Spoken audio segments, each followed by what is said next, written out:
ऐसा कहकर वह जलपरी का सर्कस दिखाने लगते हैं। शातिर चोर नागराज को गोली मार देता है। ये मेरा शिकार है, इन्हें मुझे सौंप दो। इस जोरदार हमले से चुड़ैल उड़कर बहुत दूर जाकर गिरती है। एक बार कुछ लालची लोगों आपके पास कुछ जलपरियों को कैद किया हुआ था। जितनी भी जलपरियां हैं तालाब से बाहर आ जाओ, वरना सारा तालाब धुआं धुआं कर देंगे।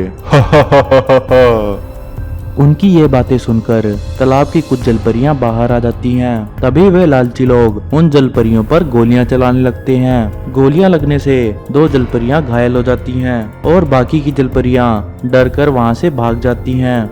वे लालची लोग उन दोनों जलपरियों को जीप में लाद लेते हैं और वहां से जाने लगते हैं। तभी वहां रास्ते में एक मैस्टिक्स वाली चुड़ैल आ जाती है और एक जीप को वहीं जला देती है। तभी सभी लालची लोग उस मैस्टिक्स वाली चुड़ैल पर गोलियां चलाने लगते हैं, परंतु चुड़ैल पर उन गोलियों का कोई असर नहीं होता। तभी वह अपनी टैंक वाली कार से चुड़ैल पर फिर से फायर करते हैं। इंसानों, छोड़ दो इन जलपरियों को, ये मेरा शिकार है, इन्हें मुझे सौंप दो। इस जोरदार हमले से चुड़ैल उड़कर बहुत दूर जाकर गिरती है। हमारे रास्ते में जो भी आएगा हम उसे उड़ा देंगे, हमें सिर्फ पैसे कमाने हैं। फिर वे उन जलपरियों को लेकर वहां से चले जाते हैं। पीछे तालाब की जलपरियां यह देखकर बहुत हैरान हो जाती हैं और बोलती हैं, बहनों, देखा तुमने, इन इंसानों ने तो मैस्टिक वाली चुड़ैल के भी घुटने टिका दिए। इन लालची इंसानों से तो भगवान ही बचाए। तभी एक जलपरी देखती है कि नन्ही जलपरी वहां से गायब है। वह बोलती है, हे भगवान, वो लालची लोग मेरी बच्ची को भी ले गए। अब मैं क्या करूं? मेरी बच्ची को कौन बचाएगा? वहीं वो लालची लोग उन जलपरियों को अपने तालाब में डाल देते हैं और उस नन्ही जलपरी को एक पिंजरे में कैद करके पेड़ पे टांग देते हैं। अब इन जलपरियों से हम मोटा पैसा कमाएंगे। अब यहाँ जलपरी का सर्कस होगा और हम बहुत ही जल्दी बहुत अमीर हो जाएंगे। ऐसा कहकर वह जलपरी का सर्कस दिखाने लगते हैं। गांव के लोग जलपरी का सर्कस देखकर बहुत खुश होते हैं और वह लालची लोग बहुत जल्दी बहुत ही अमीर हो जाते हैं। अरे भाई, इन जलपरियों ने तो हमें धनवान कर दिया, चलो आज पार्टी करते हैं। जाते जाते बंटी देखता है कि एक नन्ही जलपरी को उन्होंने कैद किया हुआ है। बंटी सारी बात समझ जाता है और बोलता है, अच्छा, तो इन लोगों ने इन मछलियों को उस तालाब से पकड़ा है और जबरदस्ती खेल दिखा रहे हैं। मुझे जल्दी से जाकर बाकी जलपरियों को बताना होगा, इन लोगों की जान खतरे में है। वो भागा भागा तालाब के पास जाता है और देखता है कि नागराज वहाँ पहले से आया हुआ है। जलपरी बोलती है, नागराज, हमें नहीं पता वो लोग मेरी बच्ची और बाकी जलपरियों को लेकर कहाँ गए हैं। तभी बंटी बोलता है, अरे नागराज, मुझे पता है वो लोग उसे कहाँ लेकर गए हैं। बंटी, बताओ वो लोग कहाँ गए हैं।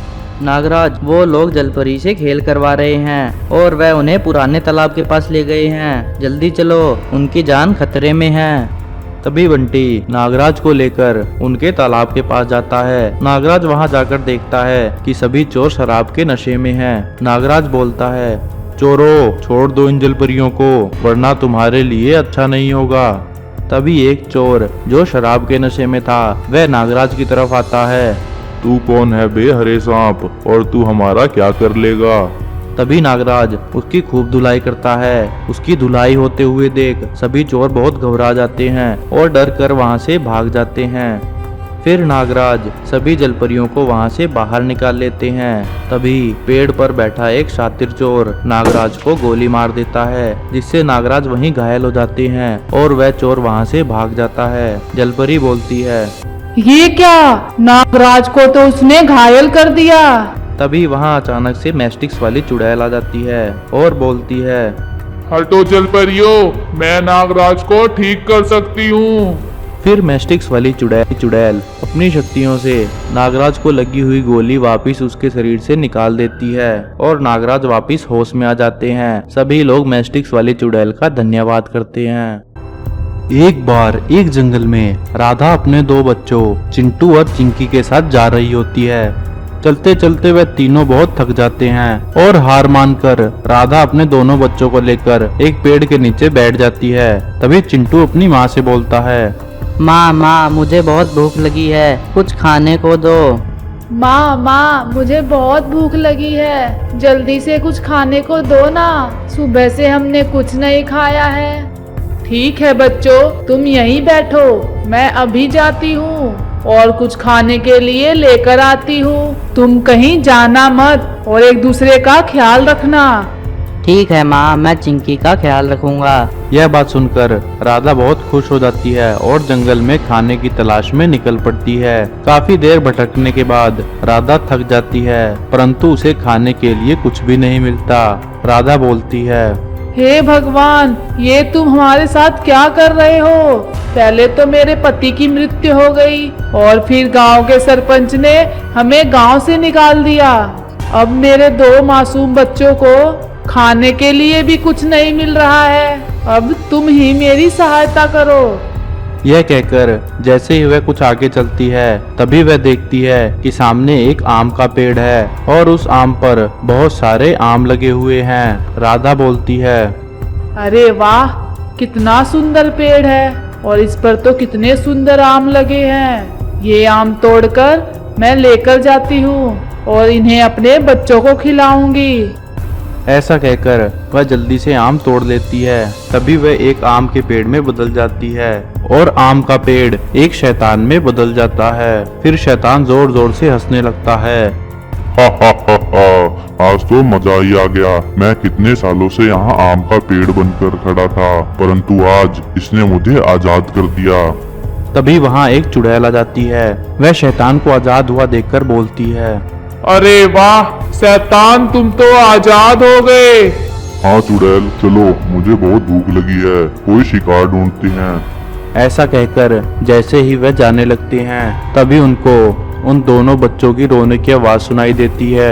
शैतान बोलता है, अरे मुझे तो बच्चे की रोने की आवाज सुनाई दे रही है, लगता है इस औरत के बच्चे रो रहे हैं, चलो उनको ढूंढते हैं। जल्दी ही वह चिंटू और चिंकी के पास पहुंच जाते हैं। शैतान बोलता है, अरे यह तो एक लड़का और लड़की है।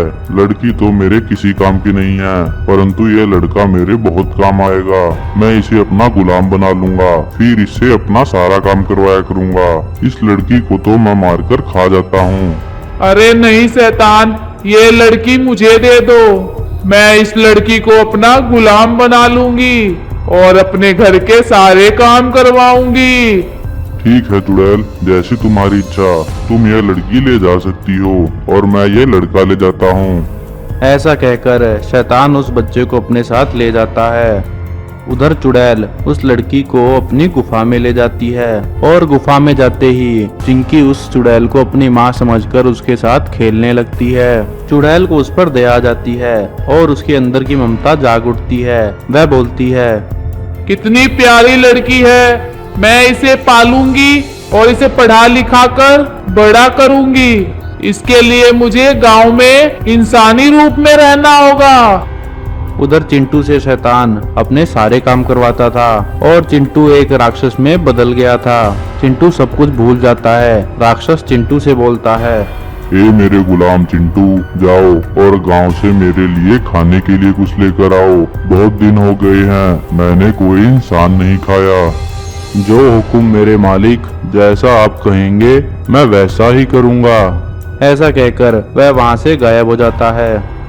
उधर गांव में चिंकी खेल रही होती है। तभी वहां उसके सामने एक जादुई दरवाजा प्रकट होता है और उस दरवाजे से चिंटू शैतान बाहर निकलता है। चिंकी शैतान को देखकर बहुत डर जाती है और वहां से भागने लगती है। चिंटू शैतान उसका पीछा करने लगता है।